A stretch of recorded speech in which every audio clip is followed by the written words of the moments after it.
c'est parti pour la partie 2 du book haul. Parce que oui, j'ai même pas compté combien de livres j'avais acheté. J'en ai eu pour une trentaine d'euros chez Emmaüs. Donc j'en ai eu vraiment beaucoup, je sais pas combien. On continue avec cette deuxième partie. Donc je vais essayer de régler mon téléphone. Voilà. Pour cette intégrale de Henri Lovenbruck, Kalika, le cycle des loups, que je ne connais pas du tout. J'avais seulement lu de lui le mystère, non pas le mystère, le loup des Cordeliers, et que j'avais beaucoup aimé sa plume. Et donc là j'ai trouvé celui-ci à 50 centimes pareillement dans un super bon état. Et je suis pas très fantaisie, mais j'avais envie de découvrir, et puis ça m'a aussi donné envie. Le résumé m'a donné très envie. Après la Moira, traqué par l'impitoyable guerrier qui ont brûlé son village et tué tous les siens, Bohème est contraint de fuir. Il ignore pourquoi des milices du Christ sont après lui, mais son lien avec les brumes, ces créatures merveilleuses, n'y est peut-être pas étranger. Ainsi commence pour le jeune homme un périple à la rencontre de lui-même sur les routes de Kalika, une France de légende qui ne fut jamais. Donc il a l'air vraiment bien, et comme j'adore sa plume, je me suis dit que ça pouvait le faire. Dave Eger, ou Eger, le cercle.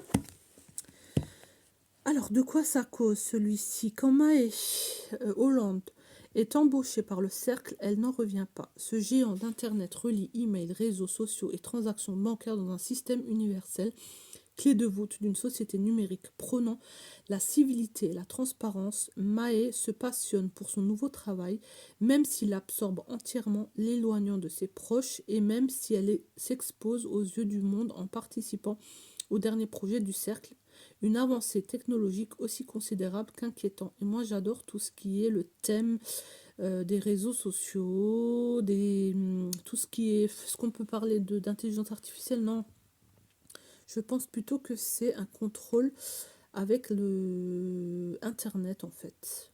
Bref, ça m'intéresse, je l'ai pris. Ensuite, Patrick Péchereau, les brouillards de la butte. Alors, qu'est-ce que c'est?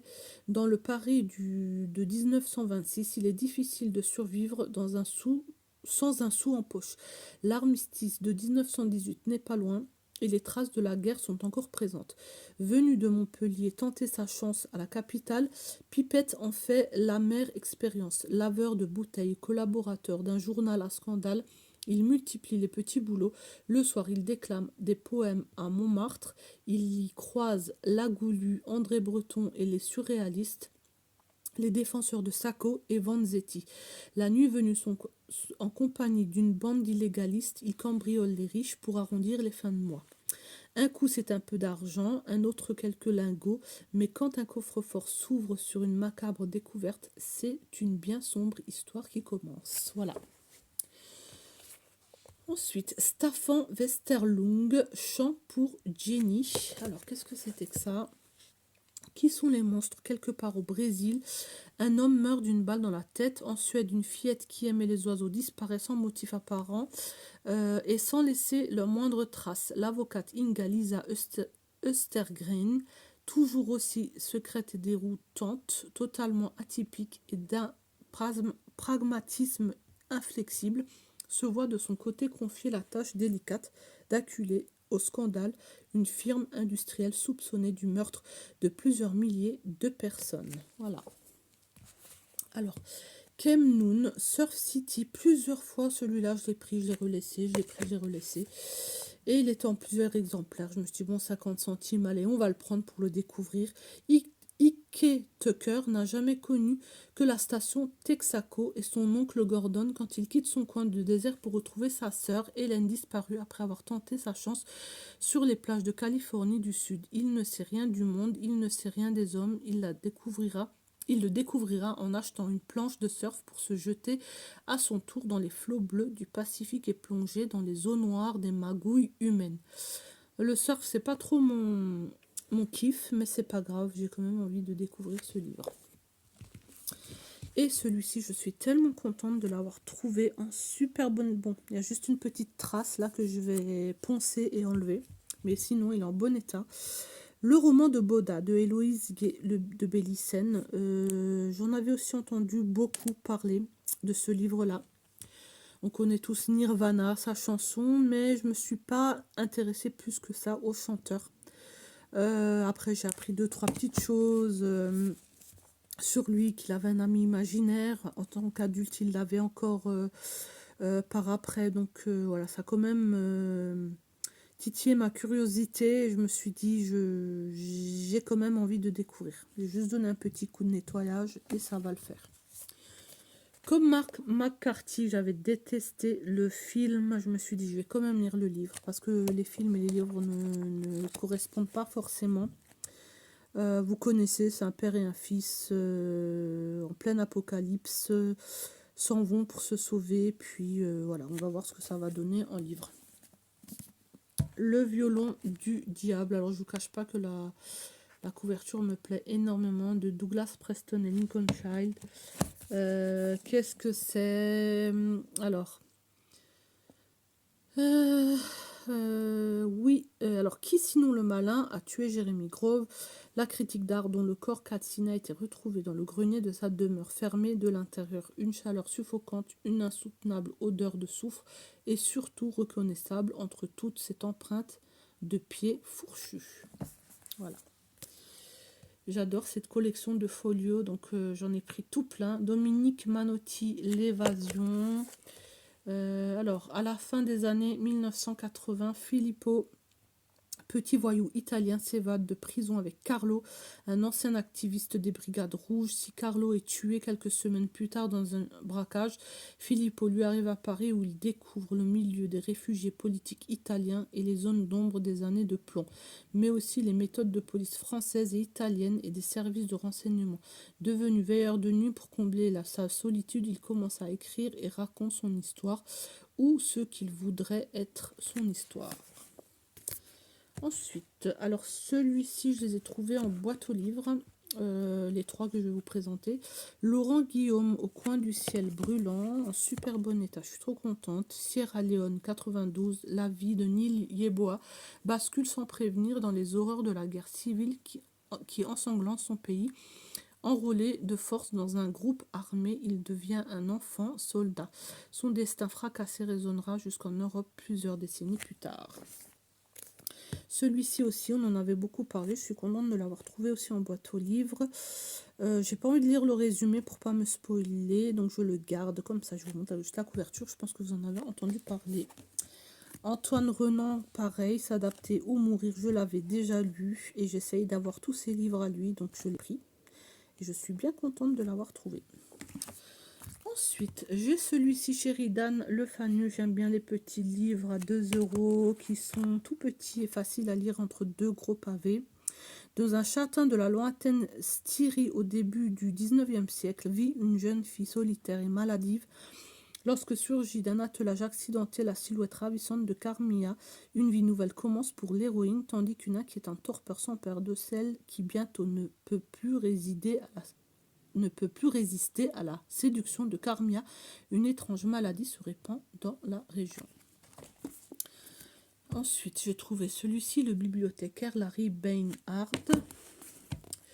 David Goldberg, homme tranquille sinon banal, devient du jour au lendemain le bibliothécaire privé d'un vieillard acariâtre et multimillionnaire. Alan Stowe a bâti sa fortune dans l'industrie et il n'existe pas d'esprit plus cynique que le sien.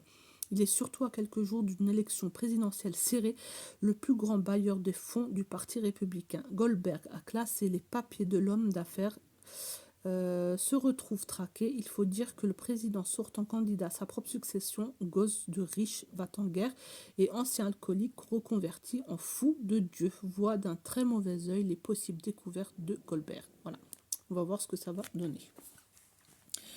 Alors, super contente aussi d'avoir trouvé celui-ci qui était en très mauvais état, mais j'ai essayé de poncer et j'ai réussi quand même à le nettoyer. C'est un livre que je voulais absolument. Alors, c'est Racine de Alex Haley. C'est un livre sur l'esclavage. Cette année aussi sera plutôt basé sur l'esclavage en Amérique. Donc, je suis très contente de l'avoir trouvé. J'ai découpé, j'ai enlevé la la couverture parce que c'était vraiment très dégueu. Et bon, je l'ai assez bien restauré, on va dire. Même s'il y a quelques petites traces, c'est pas grave. Alors, je ne vous cache pas que je l'ai pris uniquement pour la couverture parce qu'elle est trop belle. J'ai rêvé de courir longtemps de Ron McClarty. Et puis en retournant, j'ai vu donc le meilleur roman de l'année, cité par Stephen King. Je me suis dit, bon allez, solitaire, obèse, alcoolique, dépressif, Smithy Hyde se retrouve orphelin à 43 ans, sa vie aurait pu s'arrêter là. C'est là qu'elle va commencer. Il s'enfourche sa vieille bicyclette de New York à Los Angeles. Il se met à pédaler. À voir ce que ça va donner. Ensuite, je me dépêche pour terminer cela. Haruki Murakami, Des hommes sans femmes. Il vient aussi de sortir il n'y a pas très longtemps, donc j'ai eu pour 2 euros. À ce que je sais, votre épouse était vraiment une femme merveilleuse. Vous devez vous sentir reconnaissant d'avoir vécu presque 20 ans auprès d'une femme comme elle. Je le crois profondément. Néanmoins, vous aurez beau penser que vous avez compris quelqu'un, que vous l'avez aimé, il n'en reste pas moins impossible de voir au plus profond de son cœur. Vous aurez pu vous y efforcer, mais vous n'aurez réussi qu'à vous faire du mal. Bon, c'est assez bizarroïde, mais je me dis qu'il faudrait d'abord que je lis pour découvrir aussi la façon d'écrire de cet auteur que j'ai jamais lu. Ensuite, alors, Voltaire, traité de la tolérance. Alors, juste quand j'allais à Emmaüs, j'avais écouté sur France Culture, il parlait justement de ce livre-là et je suis tombée par hasard dessus, donc je l'ai pris. Convaincu de l'innocence de Gallas, exécuté en 1762, Voltaire met sa plume au service de la justice pour demander sa réhabilitation. Le négociant huguenot était accusé du meurtre de son fils qui voulait se convertir au catholicisme. Voilà, ils en ont parlé, puis je suis tombée dessus aussi par hasard. Laura Lippmann, que je n'ai jamais lu, celle qui devait mourir, et à chaque fois je la vois, cette autrice partout. Donc ce sont un groupe d'amis qui sont tout le temps ensemble, qui se promet aussi d'être ensemble quand elles sont adultes, et donc bien sûr elles vont découvrir des secrets l'une de l'autre. Voilà, donc c'est une histoire, un petit thriller je pense assez banal. Ensuite, j'ai trouvé Le passager sans visage de Nicolas Beuglet, que vous avez vu beaucoup tourner. J'ai trouvé ce livre-là. Alors, on me voit avec ce livre-là. On va faire comme ça, Matrute, les proies des âmes. Un suspense digne de Stephen King. Voilà pourquoi je l'ai pris. Ensuite, Sépulture. Aurelius est une petite ville tranquille où tout le monde se connaît, mais lorsqu'un premier meurtre est commis, lorsqu'un professeur d'histoire répand des idées subversives, lorsque tour à tour 3 adolescents disparaissent, alors on découvre que tout le monde cache des secrets plus ou moins avouables. Et pour terminer avec les livres de Emmaüs, je vous montre aussi celui-ci où on me voit encore. Un petit salut. Kate Moss, Fantôme d'hiver. La couverture m'a beaucoup plu et donc je l'ai pris aussi pour ça. La Grande Guerre a anéanti une génération tout entière, fauchée à la fleur de l'âge. Dans le cas de Freddie Watson, un jeune Anglais du Sussex, elle lui a pris son frère bien-aimé et, ce faisant, lui a volé la paix de l'esprit. Hanté par cette disparition, il erre sans savoir comment échapper à cette douleur qui le paralyse. Durant l'hiver 1928, Freddy voyage dans le sud-ouest de la France, une autre région qui a vu couler trop de sang au cours des siècles. Quand sa voiture quitte la route, encore sous le choc, il s'enfonce en chancelant dans les bois et trouve refuge dans un village isolé. Là, lors d'une étrange soirée, il rencontre Fabrica, une belle jeune femme qui pleure, elle aussi, une génération perdue. Voilà pour tous ces livres trouvés chez Emmaüs. Et maintenant, je vais vous faire la partie 3. Les livres achetés chez Espoir et chez Gibert. Voilà.